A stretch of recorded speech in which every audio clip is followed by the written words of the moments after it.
It's a goal. Who got the assist? Who got the assist?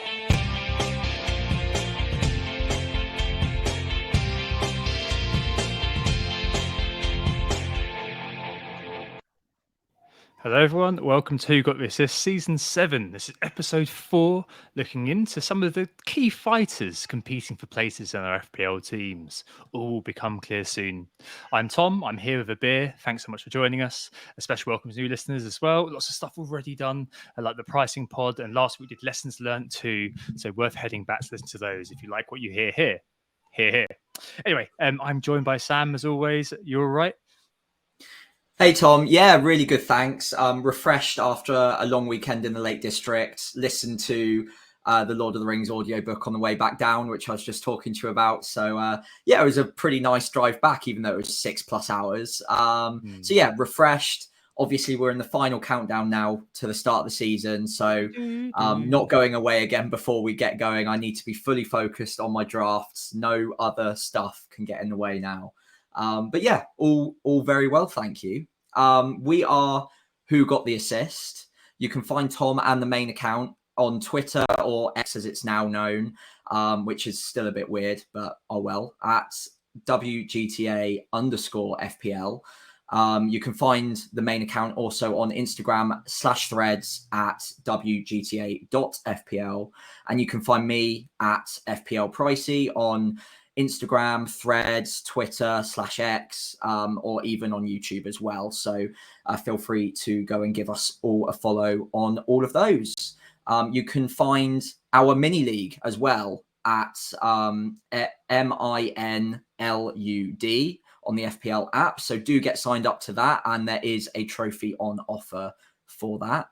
And as Tom mentioned a minute ago, today's pod will be focusing on a bit of a Tekken-style pick your fighter pod. We won't go into it too much right now. Tom will reveal a bit more in a second. But it will be focused on the key areas that we're debating in our FPL teams with under 2 weeks to go now. So I think it's going to be really helpful to me, to Tom, and hopefully to all of you out there to really nail down those key decisions in our teams. Yeah, cool. I mean, this is a really interesting idea, I think. And we mentioned on the pricing pod, there's a bit of like a versus game going on with lots of our picks. You see it every year, X versus Y. And it's certainly something we've been talking about over the last couple of weeks. We weren't entirely sure what this pod was going to be. And I think this lended itself very nicely to this time frame because we're getting really close now. And for those who do use FPL Review, that's coming out on Wednesday too. So that will give even more context what we're going to go through today. But I think pricing being leveled has thrown open the door to options across the landscape. Again, we see it every year, but it's not players in the lower reaches so much like in yesteryear. It's players in the upper echelons we're playing with. We're playing at the top table with high stakes. And it's really fascinating to get that sort of X versus Y in and get that discussion had. Obviously, we're not going to be able to touch on every X versus Y out there, given we don't want to go on for 2 hours. There's a few omissions. Maybe Shaw, we were both saying we could have spoken about. Maybe that could crop up in your mind. But we felt it was best to kind of zero in on some of the key battles that we've seen across the community and that we were talking about and we've seen kind of spoken about elsewhere too. And hopefully shed some light on matters and help with your thinking towards game week 1, with it now looming really, really close. So yeah, Sam, pick your fighter, isn't it?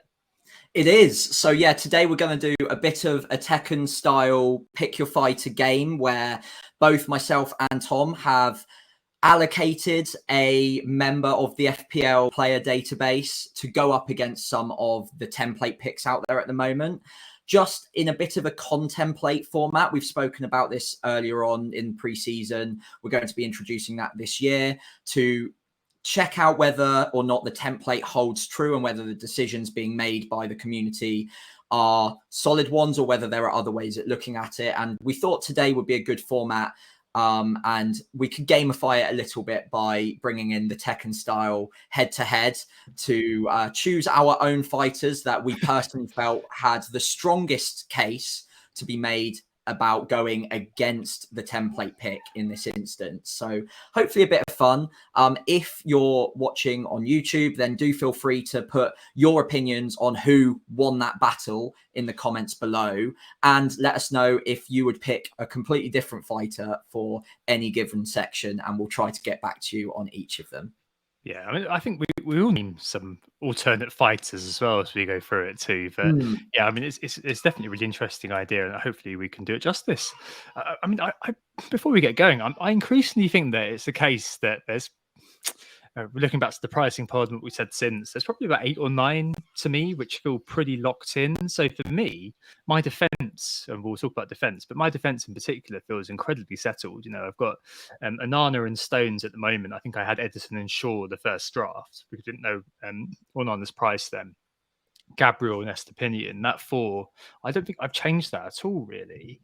And the midfields, I think 3 of them are nailed. I'd say Rashford, Saka, Matoma, who we are going to speak about, has. When I wrote these notes, he was in it, and the more research I did, the more I was thinking, don't know anymore. But yeah, those 3 I did have listed as pretty nailed, and up front is Haaland, obviously. So I've 8 slots with 3 up for grabs for me.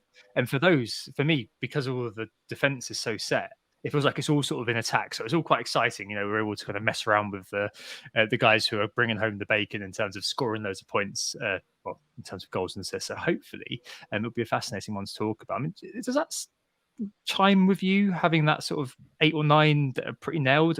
Same as me? Anyone different? Yeah, certainly so. So in midfield, you name the exact 3 that I would say I'm pretty much locked on. Mitoma obviously is maybe the weaker of those 3 in midfield, and we will come into that later, I think. But there are arguments to be made for other midfielders, other strikers, maybe outside of Haaland. But yeah, certainly the ones you mentioned there in the forward position seem pretty strong picks and quite hard to bet against.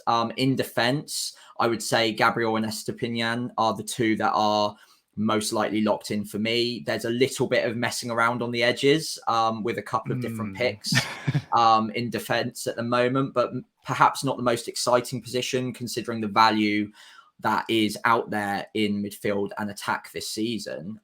In goal, I think since Anana joined the game, I've been on him. And unless a 4.5 keeper really stands up in the next week or so, and I'm presented with a very strong case against him, then it seems a fairly easy route into the Man United defense. So I'm pretty happy with Anana. But yeah, very similar. I think the community probably echoes that from what I've seen on Twitter or X so far, with a couple of bold calls here and there. But yeah, I think those seem to be the more locked players that you mentioned. Cool. Well, let's try to figure out, I guess, these kind of final 3 slots. You know, where are they going to sit? There are a few other questions, obviously, we've got, and we'll go through these as well. Where are we starting, Sam, with the verses?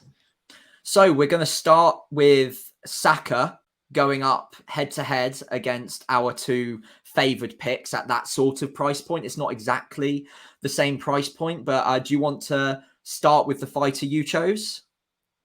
I chose Bruno Fernandes here. It's very, very close to him and Martinelli, actually. I put out a tweet earlier on about Martinelli's perhaps being overlooked, but Bruno, you guys can't get over that 8.5, Sam.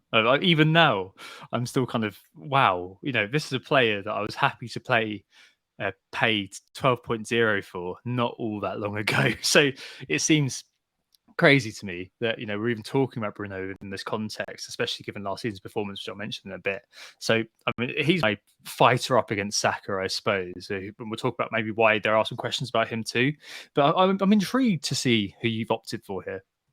Yeah, so I've gone with a slightly more left field punt, or as it were, a left wing punt in Heung-min Son. And I think I'll explain the detail behind it a bit more later. But Bruno, I really like him as a pick. He's currently in my draft. And maybe that's why I don't consider him to be an outside of the template pick.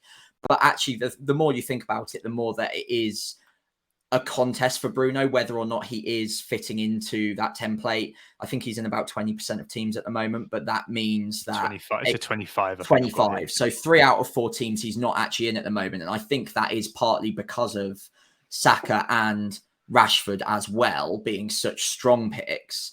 Can we make an argument against either of those, and particularly in this case, Saka at 8.5, to pick Bruno in a direct comparison over him, or indeed find that extra 0.5 million and go for something that after last season might be considered a bit of a punt in Heung-min Son, but looking at his pedigree, which I'll go into in a moment, he is still an elite attacking player in what seems to be a quite attacking team so far. So I think he is being overlooked a little bit considering Spurs fixtures after the first couple. Yeah, certainly. I mean, so Saka is one that's kind of in the spotlight a little bit here for us. I think, at the end of last season, there was certainly a drop off for him. Arteta's seemingly determined for him to adapt into a 60 game a season guy, so he keeps playing him. So there's the X-Min's locks. I think it's it's analogous almost to Harry Kane at Spurs. Like Saka is going to be flogged, and I think that it's fair to say that he probably will be in most teams. And these players that we're talking about are maybe supplement to Saka rather than replacing Saka, as far as I can see at the moment. So Saka 26 goal involvements last year, but only 3 in the last 10 games. So a real proper disappointment, I suppose, towards the end of the season as other players came out of the woodwork and eclipsed him. I suppose that's why he's up for the reckoning, that's for sure. And with these two players, I mean, you've certainly got a case to reconsider whether you want Saka. Just to give my fighters appraisal a little bit, Bruno Fernandes, you know what you're getting. Of course, you know what you're getting.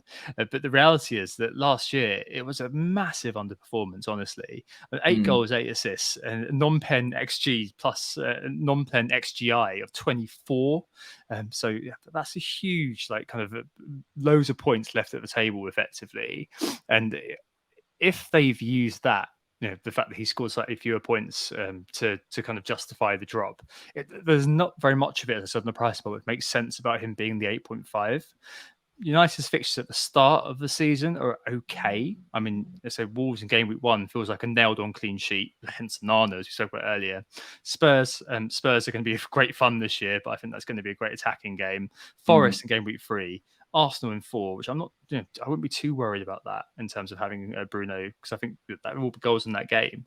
And then you go into a nice little run again of Brighton, Burnley, Palace, Brentford, Sheffield United. So I don't really see much downside of starting with Bruno, especially because, whenever a player comes in that you think is undervalued, that feels like there's scope for that player to progress throughout the season in terms of price and in terms of just, I guess, proving that price tag wrong. But whenever I spot value, I can't get it out of my head. And I think with Bruno, that was just the one where, as I said earlier on, I've never been able to get over the price. And I think what he brings to the team can be really important. Interesting to see how he and Mount dovetail, as I mentioned a couple of weeks ago. But nonetheless, I still think that 8.5 should probably make a mockery of that price tag. So yeah, I mean, Bruno for me would be the one within this sort of area, but I'm not saying that Saka's rubbish by any stretch of the imagination. I'm an Arsenal fan. I can't do that. No, Saka is certainly not rubbish, and you make very strong arguments towards Bruno. I don't think there are too many. I think adding to that as well, Højlund looks like he is about to sign officially for Man United. I think we got the here we go a couple of days ago. So it would be good to see how Bruno performs on his XG with, his XGI with a star striker, talismanic striker up front that he can feed into beyond just Rashford as well. Man United, despite having a couple of rough preseason results, I think do look like they're shaping up pretty well this season. Mount and Bruno in those dual 8 pivots, by the looks of it, might lead to Bruno dropping into spaces deeper down the field sometimes, but I don't think that's any cause for concern. If anything, that means he's got more opportunity to spray the passes and look for the more opportunistic long balls, which I think plays into his strengths very, very well. Like you mentioned, his XGI is really, really strong. And actually that pivots me across to Saka a little bit. It's not blockbuster, his underlying data. He overperformed his XA specifically by over double last year. So this is a player that, whilst he is elite, and no question about the fact that 8.5 is great value for a player of his quality, I think there are question marks to be answered about how popular he is. Arsenal do have very good fixtures, but there are also other good attacking options at Arsenal. not just in midfield in Martinelli and Ødegaard, but also up front in Jesus, who I think, as you mentioned in the first preseason pod, has fantastic underlying data and wasn't actually in the team all season. So will he eat into Saka's data a little bit as well? So Saka is undoubtedly a fantastic pick, and Bruno is as well in his own right. But both of those actually have quite high XAs in comparison to their XG, and obviously goals being the more favourable return that we all look for. That's where I've gone to Heung-min Son. Now, he's a 200-point club member twice over, 2 in the last 3 seasons. Last year was disappointing, and I don't think anyone's denying that. But he still got 16 returns, including 10 goals. So in what was a very disappointing season for him, he still got 150 points, 10 goals, 6 assists, and his underlying data has always been consistently quite strong, barring possibly last season where it dropped off a little bit. Historically, he has overperformed his XG as well by quite a considerable margin. I think he's one of the highest overperformers in world football until Haaland came along, of course.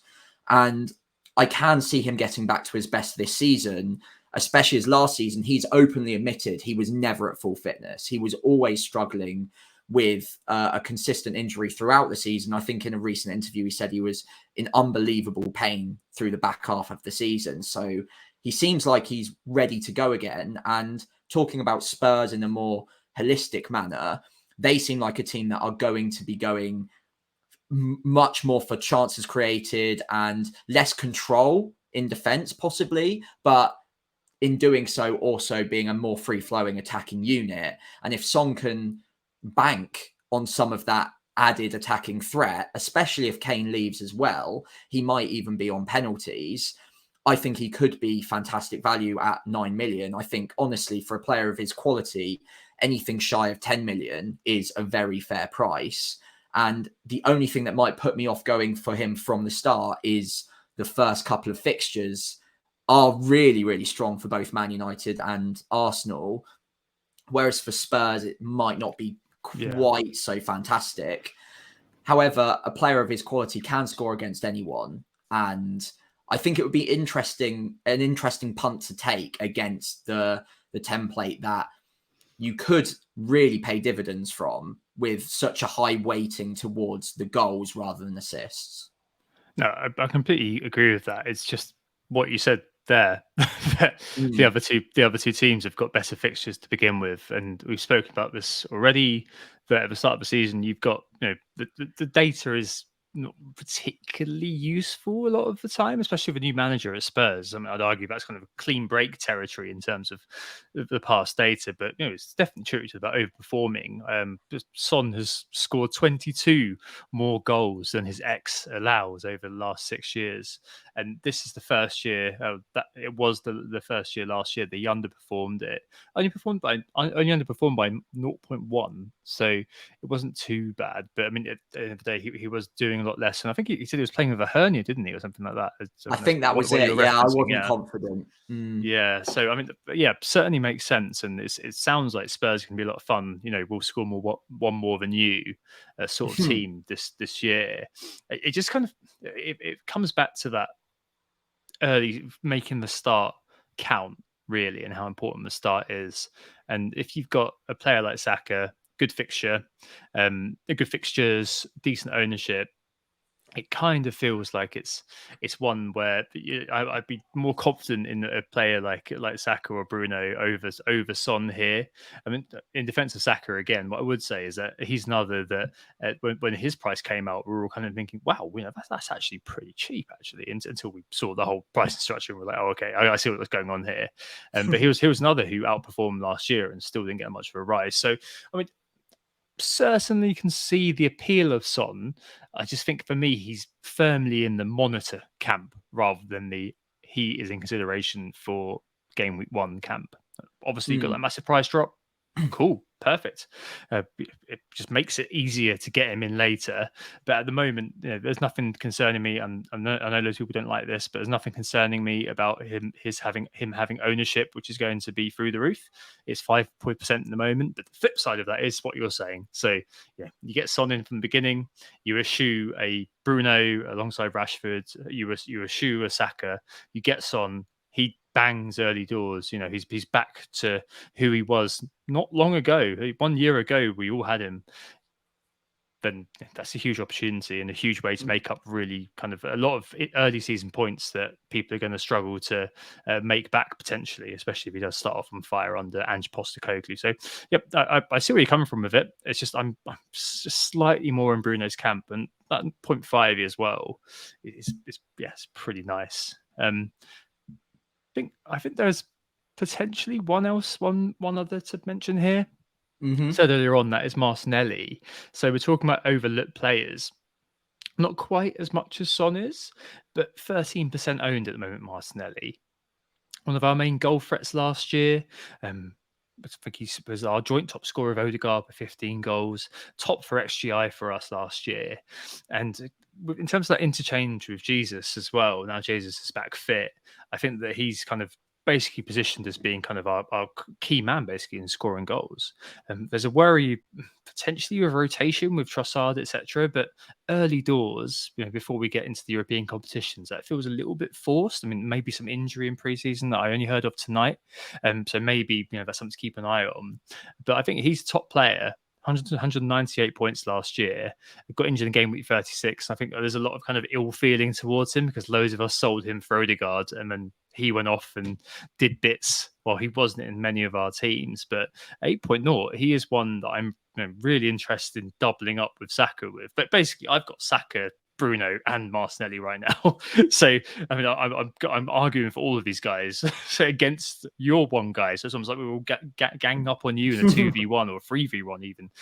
But yeah, I think that he's another one that's probably worth kind of throwing in there. Yeah, I don't know basically about Son. It's kind of that's a very long-winded way of me saying that. There's better options, I think, right now. Yeah, there are certainly safer options, and I think that's the key. We've mentioned it before in the preseason pods that sometimes safety is best to start off with, and when the fixtures are favouring sides with like strong fixtures and their strong sides at the same time with well-priced assets like Saka, like Martinelli, like Rashford and Bruno, those seem like 4 picks that you can probably bet your house on, whereas Son maybe has more upside than a couple of them, but also it's taking a massive bet against the house, and it might be a bit too rich for some of us to go with from the off. I think if there was one player I would be tempted to make that switch with, it would be Bruno. I'm really bullish on Martinelli as well. He's also in my side, and I like midfielders that are heavily weighted towards the goals rather than assists. And Martinelli certainly seems like a key goal threat for Arsenal. So I don't think Arteta's going to sacrifice that in the opening few game weeks, especially before Europe kicks in. So I am actually really bullish on Martinelli. And this section has almost turned into a Saka and one of these rather than Saka or one of these. I think we're probably ready to reach a conclusion on how Saka's done versus either of these. How would you see it so far? I just feel like I guess we haven't spoken too much about Saka's actual potential, but it's huge. Like, he's still very young, improving every year. On penalties, we think. I know that he took a penalty. Jorginho took a penalty with him on the pitch. But you're talking about a player who the trajectory's been upwards, first 200 club last year, and at a low price due to the pricing landscape. I don't really see too many downsides with at least starting with him and seeing where it goes. But that also applies to Bruno. It doesn't apply to Son. So, I think it's a draw between Saka and Bruno. I think Son, sadly, is KO'd. I'd agree with you. Son is a risky one. Saka, I think, just outscores Bruno for me. So I would have Saka winner on points rather than knockout. But hopefully they both score plenty of points in the opening few weeks because they're both in my draft right now. On we go. So the second fight is probably not a direct fight, so maybe not even seen as a fair fight. But this one was your thinking, I think. So we've gone with Trent Alexander-Arnold against two players that don't actually even play in his position. Do you want to explain that a little bit? Yeah, so I think this is a bit of a structure question more than anything. So Trent is one that I've seen people go hot and cold on in the community, and he's definitely one that I've been cold on mostly throughout the time I've started. I only started drafting the other day, really, because when we had kind of a couple of weeks ago, I put it on Twitter. But I think ultimately Trent is a sacrifice. No, whether he's playing number 6 or right back, 8 million is definitely one to kind of think about. I mean, with Liverpool, do I have much hope of a renewed defensive solidity? I'm not sure.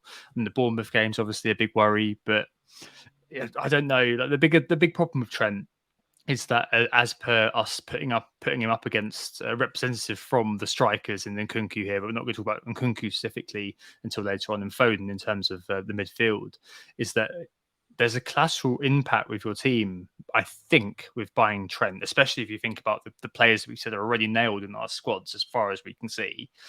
You have to go without that fifth midfielder, or you have to go without that third striker. And I basically feel like earlier on, you're kind of relying on Trent's attacking potential more than anything. I suppose you could make the argument that you're treating him like a midfielder in your mind, even if he's listed as a defender. But the key for me is always this sort of notion of yogic flexibility that goes on and on and on every year. Like, think about the fact that with Trent, it's a 2-move swing to take the money out of him if you need to get that fifth midfielder or get that third striker. Whereas if you get Bruno or Foden or something, or another striker early on, you've got a lot more flexibility in terms of moving things around. And it feels like to me that he's one that you're going to have to be pretty sure on from the off. And again, I know people don't like it, but for me, the ownership isn't high at the moment. So it's not one I feel like I'm compelled to be quote unquote covering. I think the structural compromise you have to make to get to Trent isn't good enough.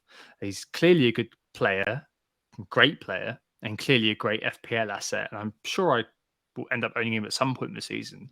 I may even end up, game week 1 thinking, you know what, okay, I actually do think that I believe in him to be able to do it.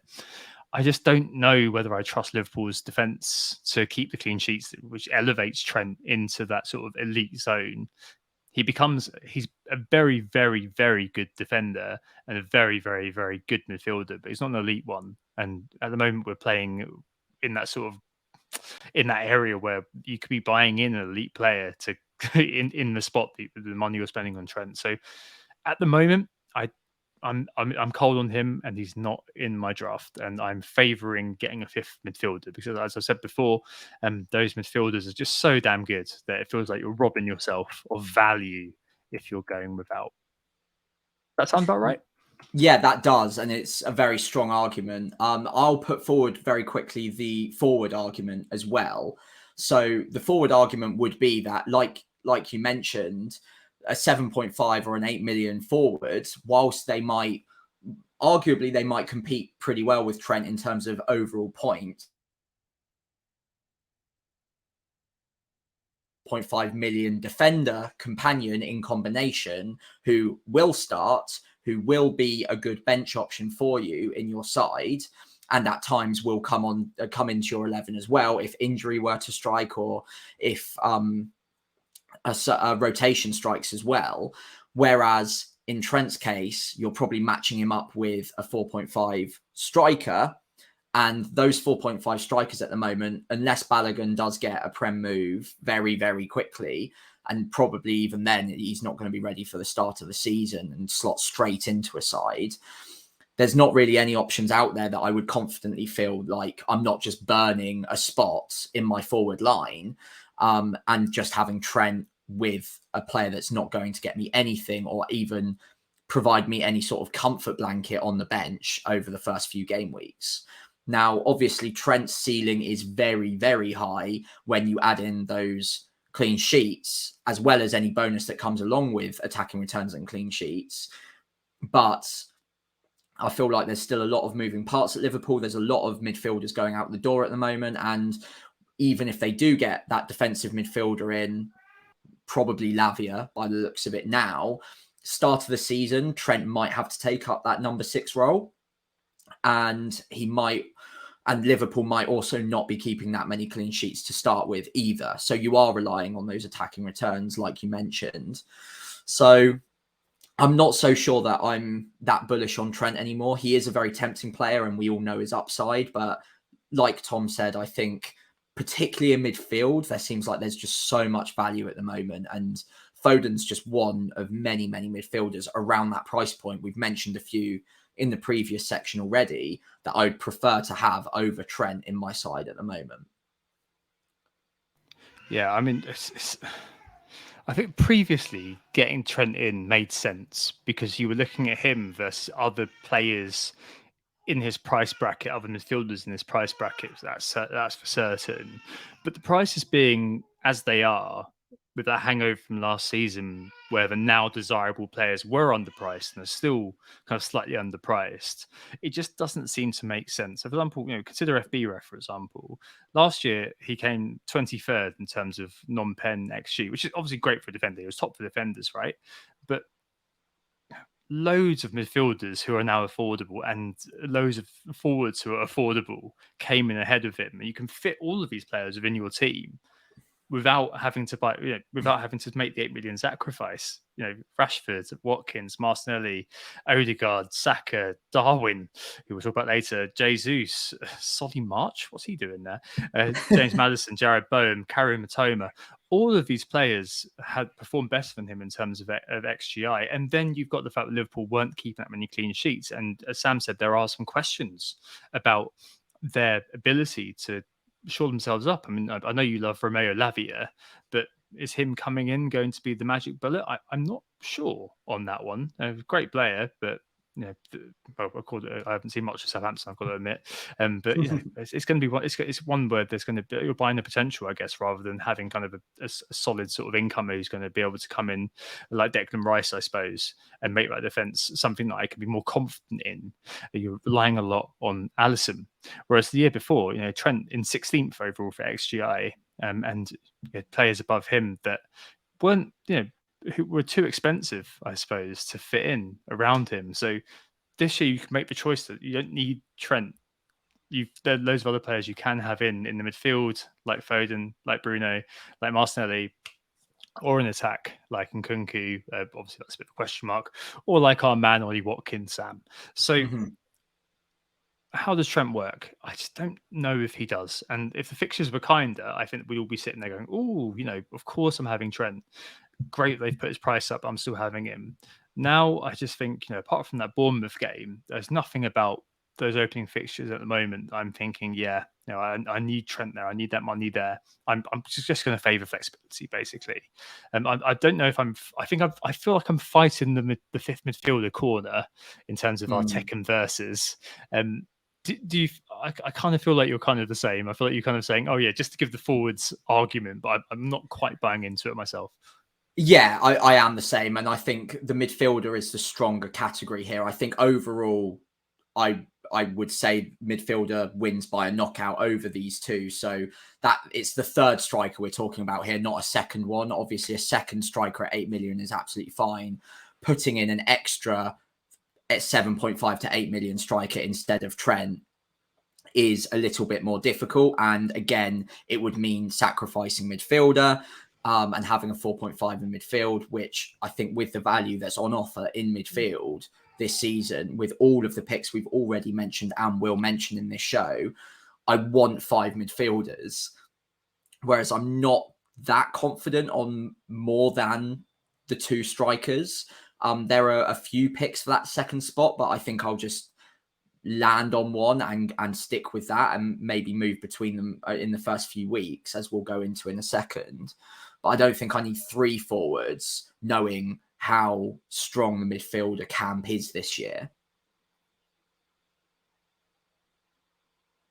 Cool. Right. Well, I think that maybe the midfielders have it over Trent. Mm. I think. Yeah. I don't know whether we've come into it too subjectively there. We've yeah, put them in midfield in easy mode and given Trent hard mode. But I mean, I think it is one that I'm ultimately just I'm in agreement with you, that it doesn't seem like one at the moment. And things may change. We may get to kind of the start of the season, and Liverpool have signed some elite DM, and suddenly we're thinking, oh, Trent inverting into that is going to be amazing. But we're not there yet, are we? So No. should we move on to the next one?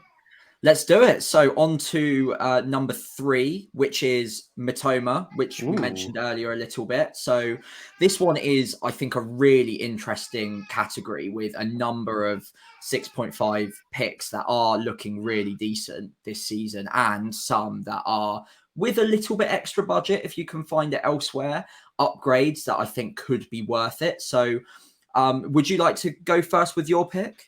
Yeah, I mean, so talk about Matoma quickly first as well before I do that. So Matoma is one who's in because Brighton have a good start, and rotation fears I think are completely misplaced. I mean, I know that there's Adingra in the new Brighton Wunderkind out there, and there's some bizarre narrative out there that he's been quote unquote worked out. But I just feel like any rotation fears are misplaced. I mean, they will happen as we saw last season when congestion begins.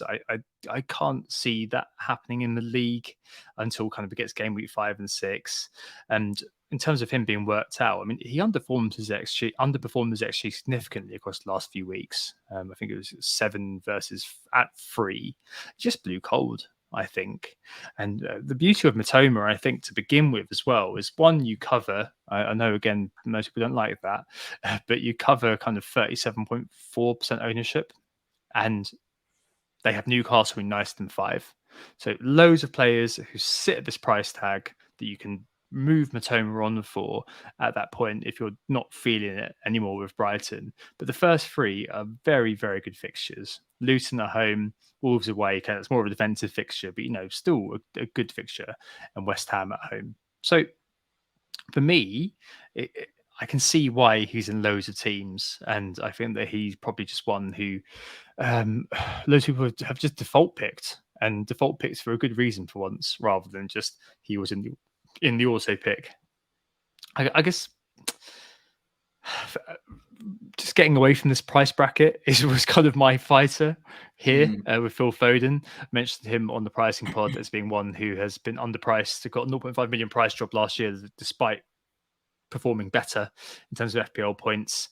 And with the departures of Gundogan and the departure now of Mahrez, I think that there's more slots for him to play in, I guess, too. So hopefully the X-Mins are going to be better for Foden.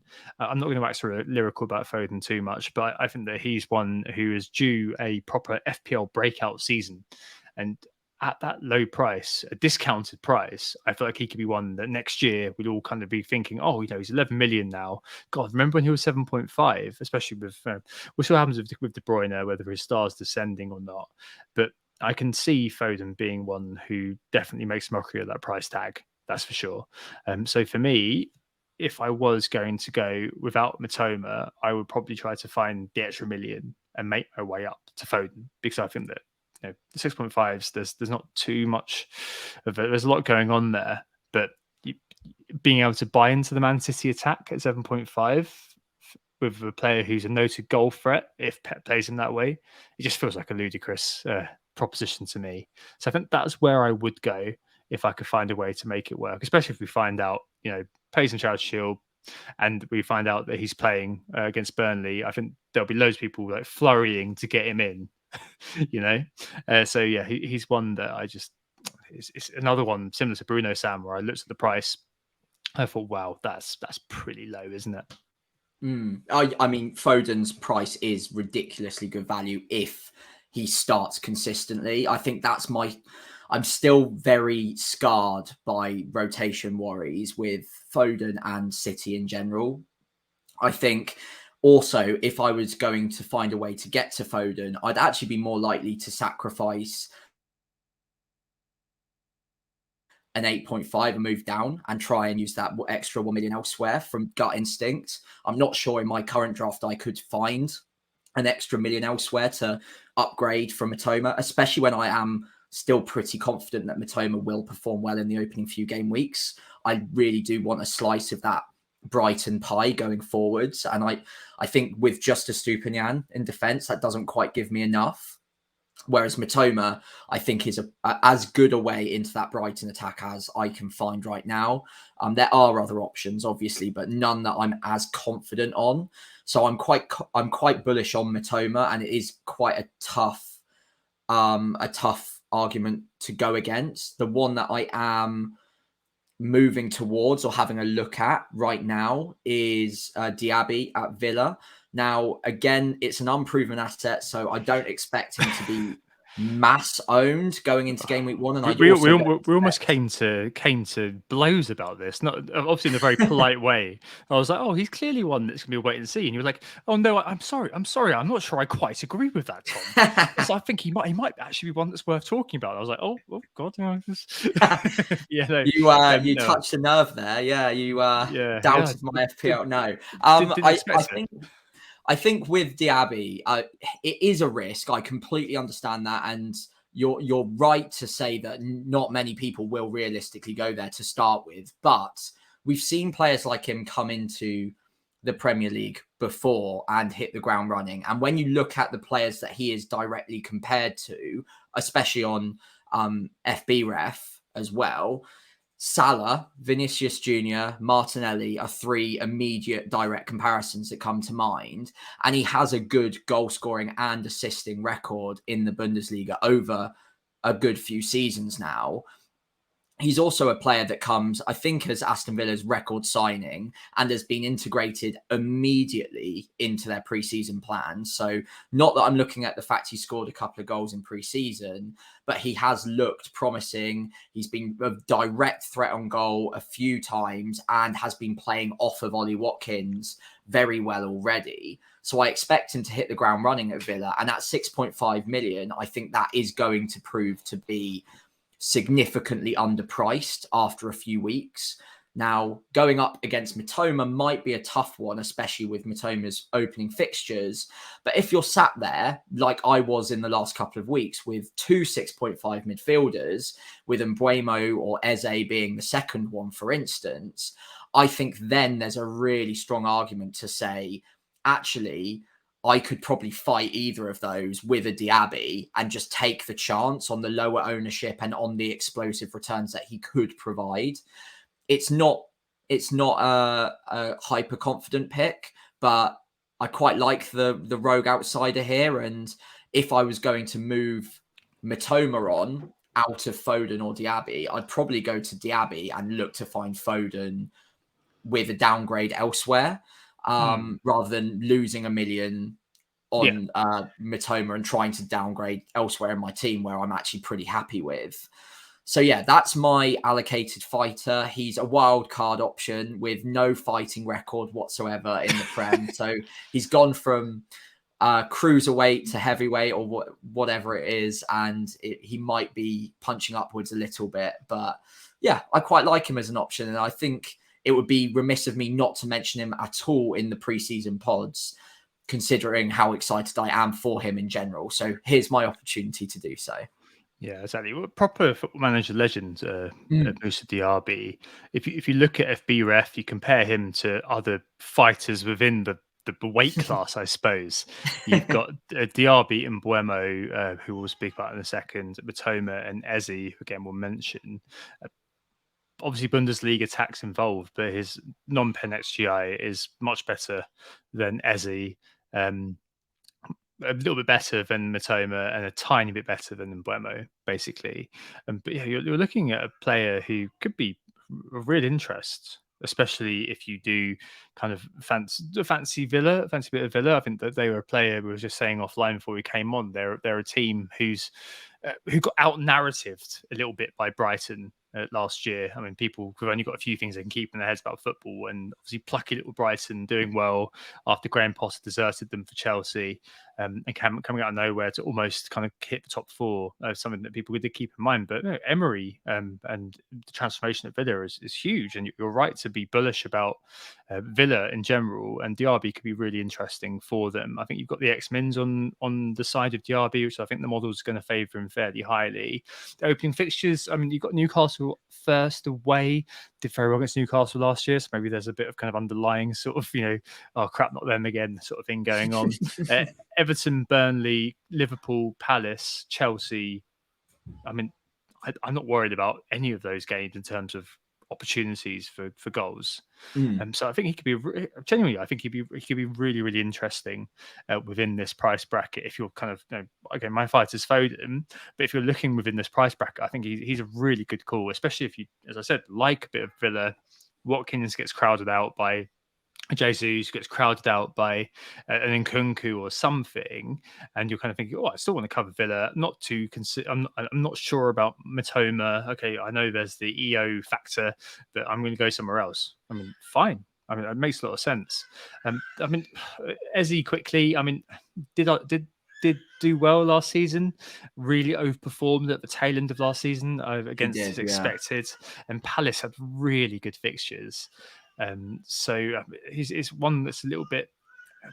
He's a proper baller to the eye. Like every time you watch him, he's so eye-catching, really skillful player. But the XGI is pretty meh, and Palace are pretty meh to me. I'm not going to build them up to be anything that they're not, because their exit velocity was fueled by their fixtures being so damn good. So I'm not 100% sure on Eze. Basically, as in this bracket, and I know there's one that we haven't spoken about here that maybe it's just because he's in loads of teams, so maybe not. But no, in Mbumo, I thought from looking at Twitter, and we said on the pricing pod a little while ago that we kind of thought, he's in the template. His ownership actually not that high. It's just 22%, Sam. So it's not. It's nothing that particularly. No, is worrying, and as I said last couple of times ago, I don't think his role in the team will change that much. Really, I know he's going to obviously have a bit more emphasis on him with Tony out, but what's really interesting is what FPL Salah posted earlier on about moving from Mbeumo to Diaby, because you can get Mbeumo's kind of opening fixtures: Spurs, Fulham, Palace, Bournemouth, Newcastle, Everton, and Forest, and then game week 8 swapping for Diaby, and then go into a really nice Villa run of Wolves, West Ham, Luton, Forest, Fulham, Spurs, and Bournemouth. So I mean, there's a nice sort of linkage there about it. I don't know. I still think there's probably something that's a bit. I'm just not sure about Mbeumo. Maybe it's just my memories of him being the carpenter and just loving hitting the woodwork. I was with a Brentford fan, one of my the NTT dads, antenatal classes dads, over the weekend. He was just saying with Mbeumo, he's got one move which is obviously cutting inside. Doesn't have a right foot. Just cuts and takes a shot. And a lot of the time, because of the angles, he just tends to hit the woodwork. So that's why he does it. I don't know. I don't know about Mbeumo. I kind of feel like I almost prefer Diaby. That sounds a bit weird, doesn't it? Because he's a new fighter. It's just one where the more that I see kind of the propaganda for him, the less and less warm I am to him. Yeah. He is on penalties, right? We don't know. It might. He took a penalty the last preseason friendly. We don't know whether it's him or Visser. Okay, that's a big feather in his cap if he is. Yeah. I think if Mbeumo is on penalties, then considering the added emphasis that will be on him for Brentford, he is still a good pick, and I can see why he is in one out of roughly 5 teams at the moment. He is a player that has been in my draft in and out. He's out at the moment. I think he's got good potential, and the fact that he's now classified as a midfielder as well does help his case a little bit. But I think you've got to be realistic with your expectations of him. He's not an elite player who's going to bag double figures in both goals and assists unless he really starts shooting upwards this season. But historically, based on the knowledge we have at the moment, he's not that type of player. He did get a considerable amount of attacking returns last year, but most of those were with Tony in the team. And without Tony, there are still question marks to be answered on how effective Brentford will be playing in what you would presume to be quite a different style to one they're used to, with a talismanic striker who's very, very good at laying the ball off and creating chances for others as well. So I think that's enough of a question mark on Mbeumo to make me look elsewhere. And at the moment, I am off of him. I think Diaby, there is a little bit of shiny new toy syndrome going on there, but Aston Villa are a very good team. They're on the up, and he is going to be what I would consider to be a star player for them this season. Yeah. I know this has happened before, and they've signed players before that haven't quite worked out, like Bailey, for instance. But I do feel like he comes with a slightly higher pedigree. And maybe it is one to just watch for a while, especially if you're directly competing against Mitoma. But yeah, like you said, the fixture swing favours him from, I think you said, game week 8. So maybe it's one to just keep an eye on for a few weeks. Yeah. I think we can probably wrap up this section with my vote saying I think the fighter that's won here is probably Mitoma. Would you disagree with that? I don't know. I'm high on Diaby fumes at the moment. I was that convincing, was I? Converted me. No, I'm interested. That's for sure. I think definitely see the X-Mins will be there, which is going to be quite good for a team on the up who are playing great attacking football. If he is Watkins' deputy, or as we've seen with those kind of direct runs, which you mentioned, him becoming like a secondary goal scorer and extra threat for Villa, that could be really interesting. It's just those early fixtures from Mitoma, just the early sort of, just making sure that you're not massively exposed to a player that makes me think that Mitoma sort of wins it. A couple of points here before we move on. If you're hot on Brighton, one I want to mention quickly, which you mentioned a minute ago, João Pedro at Brighton. Not that many will have seen, but Undav left Brighton recently on loan. João Pedro is the record signing for Brighton. De Zerbi apparently really wanted him.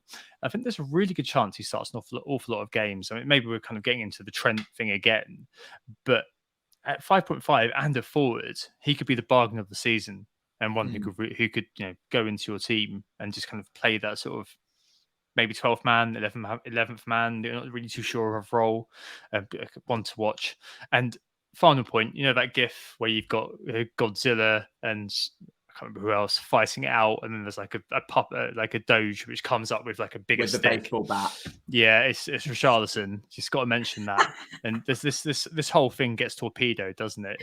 If Kane goes, because I feel like Richarlison will then emerge as probably being in many people's team. A lot of last year fuel dislike for Richarlison.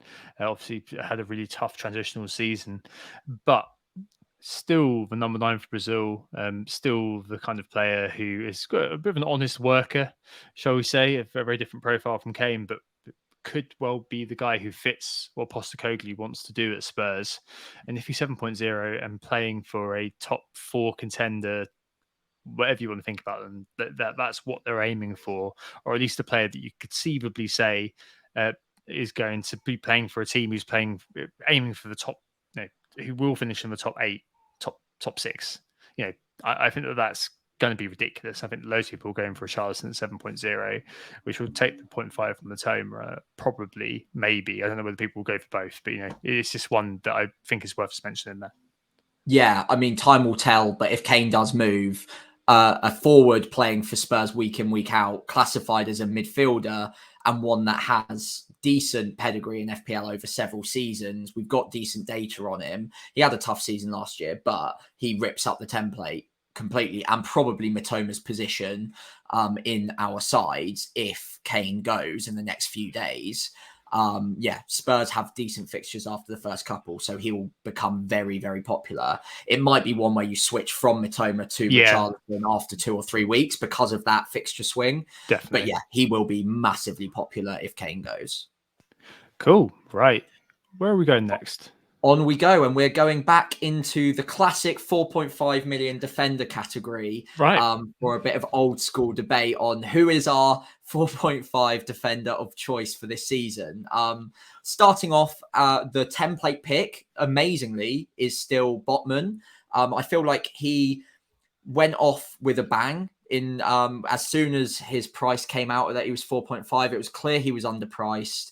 Great value. Not a load of goal threat at all, but maybe unlucky not to get 1 or 2 goals last season.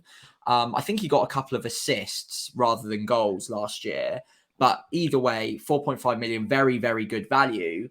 But then people started to realise and clock onto the fact Newcastle's opening few fixtures are nothing to be excited about. So it's time that maybe we look at some other options. A few different members have been touted, but it's time for us to tout our own. So, Tom, why don't you take it away?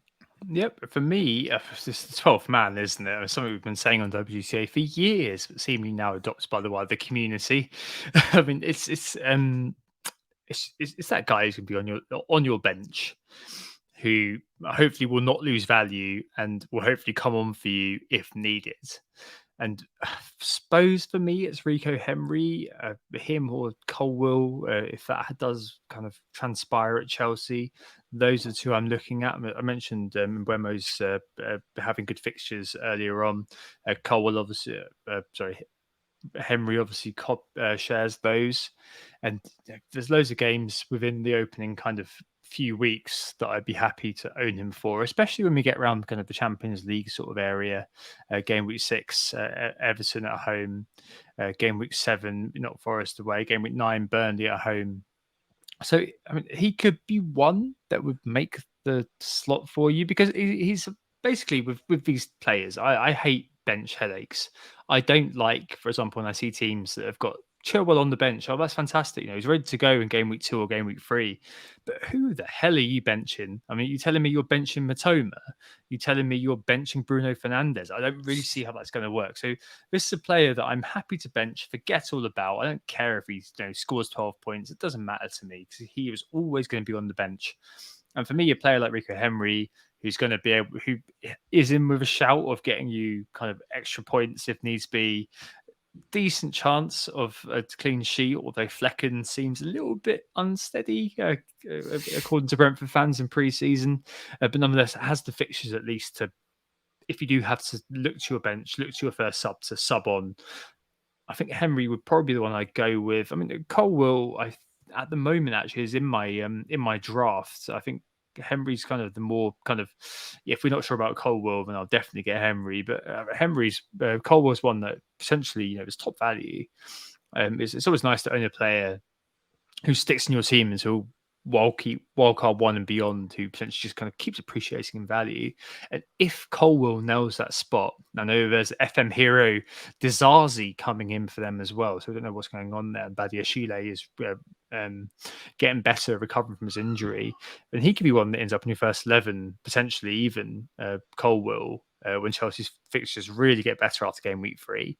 But yeah, I think that all aside, probably a Henry sort of character with decent enough fixtures, some semblance of kind of attacking threat where you can get something. That's kind of where I am with this. I'm not a big fan of Botman at the moment. I can't get out of my head when James at Planet FPL said, yeah, he's highly owned. Those people are going to be going all out, getting, Salah, Kane, if he's still there, Haaland, Trent, paying 4.5 million defender. If he doesn't keep a clean sheet first week, second week, he's going to drop like a stone in terms of price. So you want a player who's going to hold his value and potentially kind of provide you with some positives if he does come on. You've gone with a new man, though. Again, Villa. You're so bullish on Villa. Yeah, accidentally bullish on Villa. I only noticed when we set up this stream that I picked 3 out of the 5 Villa, I think it is.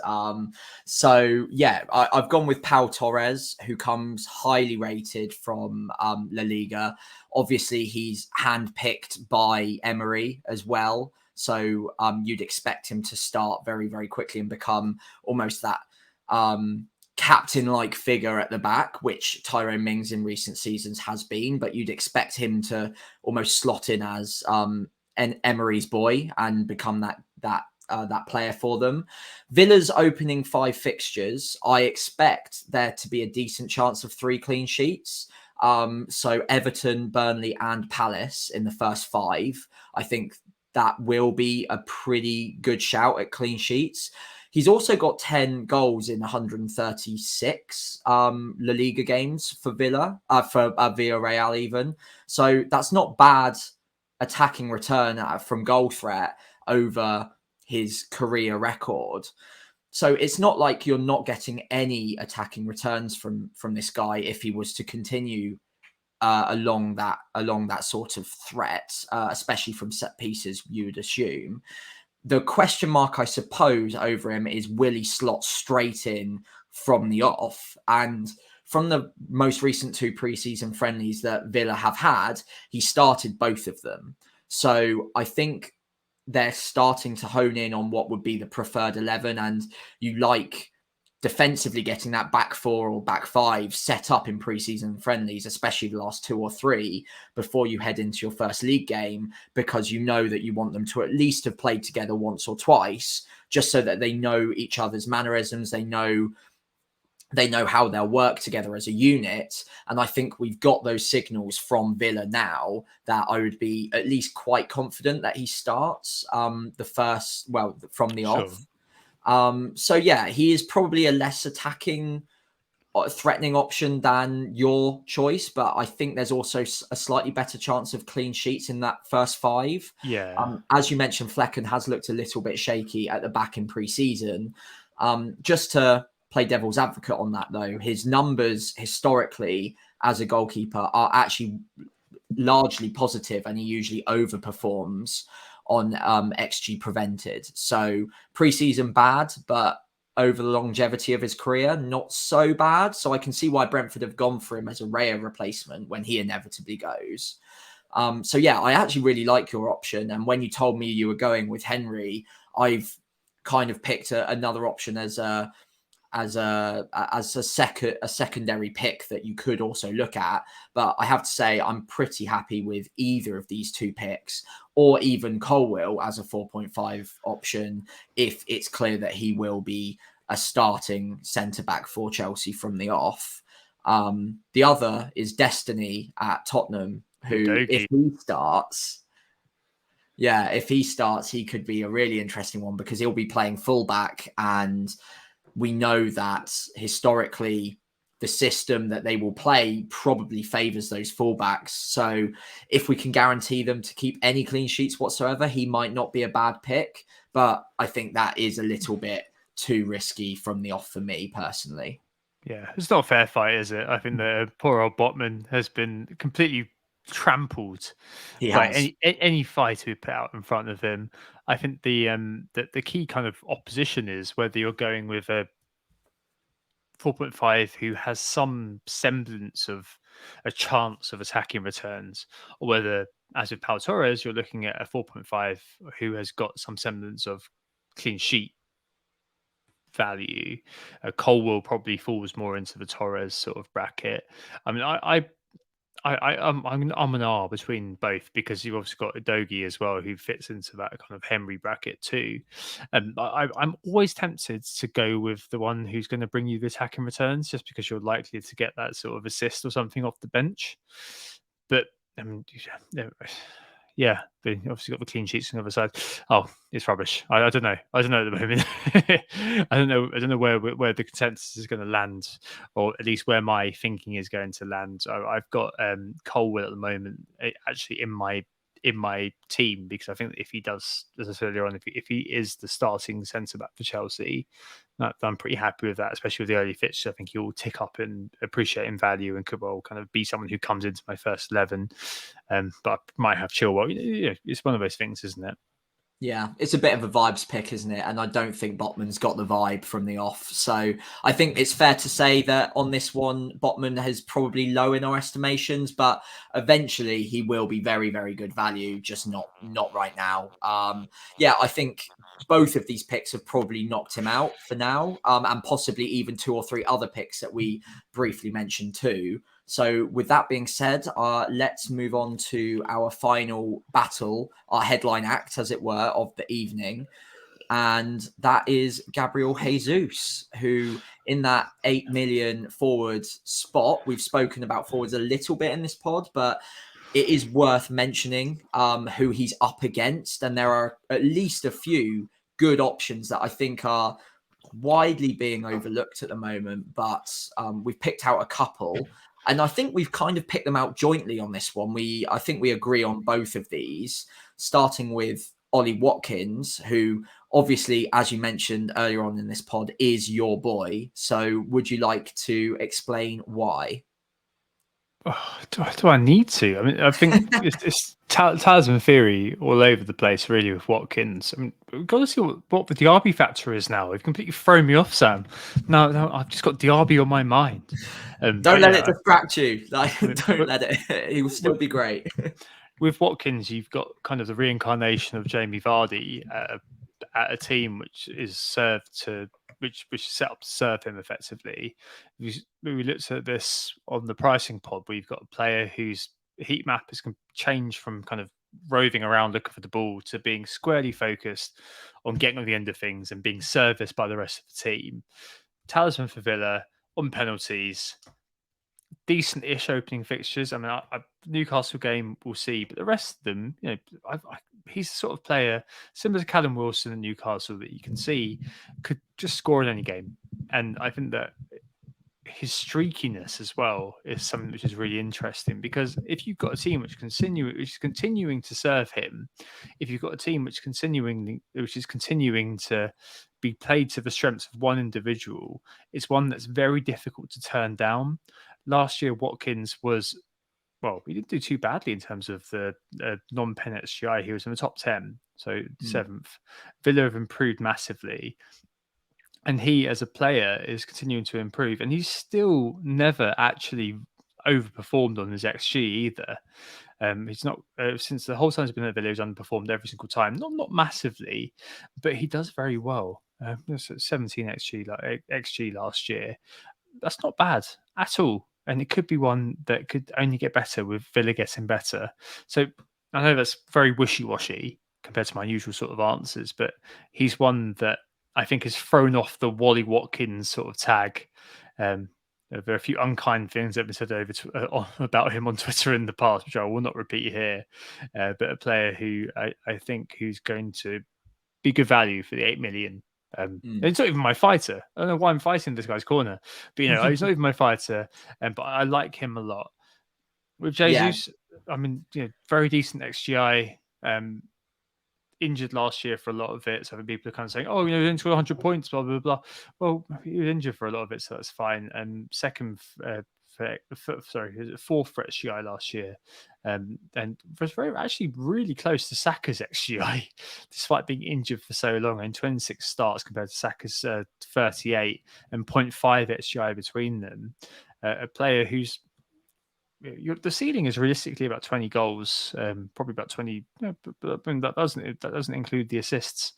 So still a really good player. It's just one that last year, Jesus in your team was non-negotiable because you were looking at kind of 60% ownership. I know people hate that, but this year you're looking at half of that. And I think it's one you can go against, because as I said earlier on, you've got the Martinelli, or you've got all these other kind of characters hanging around. And I've my actual fighter, Sam, since I've just defended yours, can you defend mine? Yeah, I'll defend yours happily. Just to finish off on the Ollie Watkins one as well, just an extra point that you kind of touched on, but picking Watkins over Jesus also enables you to get to that double Arsenal midfield. And I think that could be a really valuable differential in itself. So that's one to consider there as well. Another player that would also enable you to remove Jesus and move to a double Arsenal midfield is Darwin Núñez. Now, Darwin Núñez splits the community, and depending on who you talk to, they either love him or they hate him. They either think he's going to be world class or he's a complete flop and almost a laughing case. But then again, in the past, we've had laughing stock Watkins laughed out of most templates at the start of seasons, and now here we are with him being a really well-touted player with a decent pedigree behind him.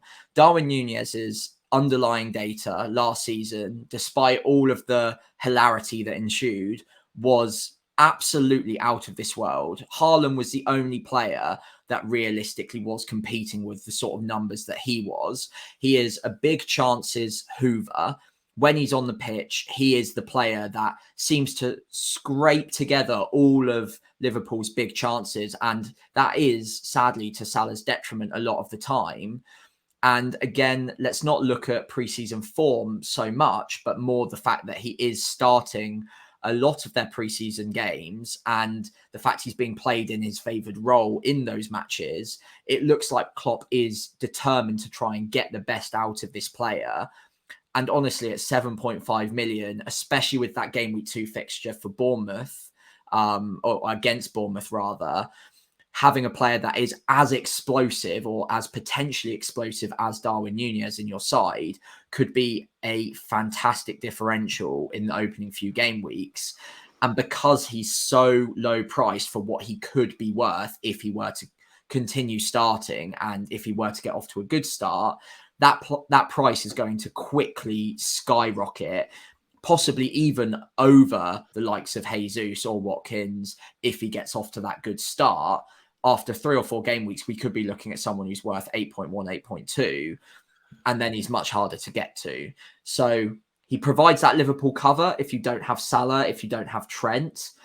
It is a risk on minutes, a little bit, but from what we've seen in pre-season so far and the fact that Klopp does seem determined to fit him in and play to his strengths, I think he could be a really interesting option for the start of the season at a really fair price in a team that we know accumulate 2.5 to 3 XG consistently, no matter who they play. Yes, indeed. So people were probably shouting, where are the Chelsea forwards here? Where are they? Well, I mean, you've got 2 games before they get into their really good run. Liverpool at home, West Ham away. You may be thinking, you know what, I'm going to start with the Chelsea forward. Screw it. But the thing is, a lot of game week 1 teams also have a very good game week 2. So it feels like this year the meta is going to be, I'm going to roll that first transfer, get to game week 3. So could I interest you in a Darwin Nunez punt? Well, sounds like I've interested you, Sam. That's for sure. Chelsea, we don't know what's going to happen there away for them, and Bournemouth at home. As Sam says, I don't care that he's been scoring in preseason. Obviously, that's a good thing, but it's so important he's been starting in that favoured role, as you mentioned. Like, if this continues, I think we can kind of park fears about starts, at least in the short term. I'm not buying the player for the whole season. This isn't a zombie team. I'm buying a player who can play a role for the first couple of weeks, and then maybe I'd look at selling on. I don't think it's going to be the case that Klopp is going to be playing this guy in pre-season every game. We'll see what happens over the next couple of games. And then we kind of goes, oh, you know what, I'm playing Jota. I don't think that's going to happen. So it's one to keep an eye on. But I think it's a really interesting pre-season thing that we've kind of spotted, and it could be a really good early maneuver given the fixtures, and it allays those fears about, I don't own Salah for Bournemouth, I don't own Trent for Bournemouth. Well, I've got Nunez, and we've got Jesus obviously here as kind of the template fighter. Well, if you can quote unquote cover him with a Martinelli, as Sam said, that could be a really good differential. Then why not go with a Darwin? If you keep money in the bank, you can get to a Watkins. I think loads of kind of setups at the moment do kind of cater for that 0.5, even 1 to be kept in the bank to add that sort of extra sort of maneuverability. But yeah, Captain Chaos, as many people in the community call him, could just be that kind of nice way into making sure you're not sat with players from 4 teams as well, basically, which I know shouldn't be a problem, but you could very easily basically pick player 3 City, 3 United, 3 Arsenal, 2 Brighton. That could be your team. I mean, you could easily do it this year. So it could be one the way you kind of increase your sort of representation throughout the week as well. Not that matters. But if you're buying a player who XGI per 90 is stupid high, the highest last year of any player, well, I think that he could be worth it, especially because you can cover off the the template fighter somewhere else. I think it actually is a risk that is more than tempting. It's potentially worth taking, especially with that game week 2 fixture. And also, like you said, whilst you shouldn't really be that concerned about covering more extra teams in your draft, this is a team that is consistently scoring over 2xg every single match. It's quite an important team to try to cover if you can. And I think the only reason we're not covering them in our masses at the moment is because of the price points. Well, Darwin Nunez doesn't have that issue. And the reason his price is so positive is because we're not hyper confident on whether he starts week in, week out. But from preseason, it looks like it is actually fairly likely, at which point he becomes a striker that's probably worth 9+ rather than 7.5. So if you want to take that punt and use that extra slot for an Arsenal midfielder rather than a Jesus up top, I think that is a risk that's potentially worth taking. And as it stands, I'm off of Jesus, and I would prefer, I think, either of the two options we've touted. Fair play. I mean, it's really interesting, this one, because it's the spot that I think I've tinkered with the most. I think I sent you a draft when I first started playing with it, that had Watkins in, and then I've kind of slowly kind of warmed a lot to that initial Darwin pickup, because I mean, we've got to talk about the Chelsea guys a little bit. You've got Nkunku and you've got Jackson both performing fairly decently in pre-season. It's just those first couple of fixtures. I think we all like to capitalize on fixture runs. I can see why you could kind of hope for first mover advantage if they do okay versus Liverpool and West Ham. It's just, you kind of cover off the anxiety, I suppose, with Darwin about that Bournemouth game. I don't like to book in transfers. I'm not a big fan of that, but it might be worth taking the risk on a player who puts off really good numbers if you're convinced by the X-Mins when it comes to Darwin. So, I mean, any sort of initial thoughts, Sam, about Jackson and Nkunku from what you've seen in pre-season, or what you know? I think we kind of spoke about them both on the pricing pod, but any kind of developments to where you are with those two? Is it? I'm sure it's a case of watch and wait still for you.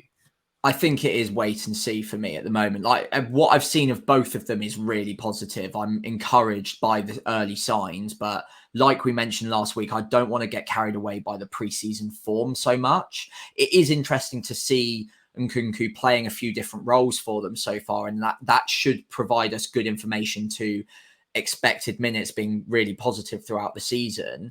But as it stands, I still feel like I'd like to see them in Premier League action, and especially on Jackson. He is starting up top for Chelsea at the moment and scoring goals in pre-season, but only time will tell whether or not we can actually back him to continue starting, because he's not been brought in as that talismanic striker, I don't believe. Whereas Nkunku probably has a good chance of stealing minutes from him up top as striker at times. So I'd like to see a little bit more, especially in the Premier League, to see whether Chelsea get off and running quickly. And I think we've got that pleasure because of the opening couple of fixtures. We've got those 2 weeks or so to have a think and see how they set up before we really need to make that decision. And if we hop on them early, it might be a risk that isn't worth taking when we've got 3 options here that all have good fixtures, all we know a little bit more about for one way or the other. So I'm probably more convinced on them to start with a view to moving towards those Chelsea assets once the fixtures tick up a little bit, and also we know a little bit more about how they set up. For sure. I mean, there's still definitely a big pro in the Jesus column, which is obviously the expected goal involvement when he's on the pitch. I think he's in the captaincy group for Arsenal now, or at least he should be after Xhaka's departure. A big influence, obviously, has been there and done it in terms of winning the league, at least for Man City. And you can feasibly see why he's in those people's thoughts. He'd be one that, if I did go for 3-4-3, for example, I'd be looking at maybe him alongside a Darwin plus Haaland. I think that he definitely is kind of high in mind. It's just Martinelli also being there. if he is fit. I mean, I don't know about the preseason stuff. Then it kind of, for me, feels a bit, to kind of bring it back to who wins a particular fight, that we're both a bit cold on Jesus, which sounds a little bit odd because we were both kind of singing his praises a few weeks ago, which kind of shows the development of thinking, I guess, throughout preseason to some extent. Are we missing a trick though of Jesus? I mean, you still have the fabulous SGI, like last year, game week 2, 19 pointer. When everything goes right for Jesus, it really goes right. But I suppose you're making you can make the same argument for Darwin. So it's kind of one of those, isn't it, where you're kind of trying to throw your hat in one particular ring and hoping you get lucky. Yeah, I think all three of these strikers have that potential. Ollie Watkins did it against Newcastle last season. So all three of these have that upside. It is true that Jesus is a fantastic player, but I think you can complement that with other players like Erdegaard, like Martinelli, barring injury, of course. So overall, right now, I am off of Jesus and probably on, I think right now I'm on Ollie Watkins, but I could easily be convinced into Darwin instead and save that 0.5. But yeah, I think to summarize here and then to wrap up, right now, out of these 3 picks, the fighter that I'm choosing is actually your pick, which is Ollie Watkins. My fighter's Darwin, but yes, I do love Watkins. My pick is actually Darwin in terms of FPL at the moment as well. But yeah, I mean, I forgot who I picked there. It was Ollie Watkins was my pick, but I'm very bullish on both of them. Get rid of Holland and go for them both. I mean, not that bullish. Fair play. I mean, I think it's definitely interesting. It's been a really good exercise to go through all of these binaries and kind of see where we are really with all of them. With Saka and Bruno and Son, it was very much a case of Saka and seemed to be the kind of the recurring theme that came out. Like, we weren't at any point KOing Saka. We were all kind of saying, we're both saying, well, Saka probably does need to stay. It's just who supplements him, because there's quite a lot of overwhelming evidence in this case. Son was, for me, a KO. For you, probably on the mat. But there you go. Trent versus midfielders and forwards. And midfielder, I think, won for us. Mitoma versus Diaby and the other guy. I think I'm high on Diaby now. That's the thing, Sam. You completely dumbed me over there. Although I think the Mitoma, shades it marginally on feeling practical with Brighton's opening fixtures. So I think it kind of is where we are. Botman versus Henry and Torres. Yeah, Botman KO. It's a case of whether it's X returns with the 4.5 or X clean sheets. It's where we go after that. And finally, Jesus versus Darwin and Watkins, as we've mentioned. I think we're veering on towards not going with templatey old Jesus last year, 80%. This year, slightly less, and saying, midfield could be where it's at with Arsenal. Both quite like Martinelli, and taking a risk on a different option like Darwin or Watkins. So really interesting stuff. Yeah, really interesting episode. Hope you all enjoyed it out there. Like we mentioned at the top of the pod, if you've got other fighters you want to nominate, do put them in the comments below if you're watching on YouTube, and let us know who you think won each debate as we went through the show too. In the meantime, thank you all so much for listening once again. We were Who Got the Assist. You can find us on Twitter or X at WGTA_FPL, or you can find me at FPL Pricey on those platforms. And you can find us on Instagram or Threads at WGTA.FPL, or again, myself at FPL Pricey. If you enjoyed the pod, please do one or preferably all of the following. If you could give us a follow on those socials, that would be fantastic. If you could give the pod a 5-star rating on wherever you're listening to it, that would be really, really helpful. And then finally, if you're watching on YouTube, then if you could drop a like on this show, and then also subscribe to the channel if you're interested in seeing us some more this season, that would be also really, really helpful. All of these things really do help with the progress of the pod throughout the season. Cool. Well, thanks, Sam. Really interesting pod. We'll be back with you next week for the final preseason pod. Yay, it's over for another year. 7 bloody years of preseason. We hope you enjoyed the pods. We hope you're on board for the rest of the season if you're a new listener. And more than anything, we hope we assisted you think about these weird verses. Verses. I'm not even sure which one it is anymore.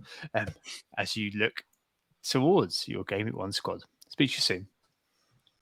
Oh, it's a goal. Who got the assist? Who got the assist?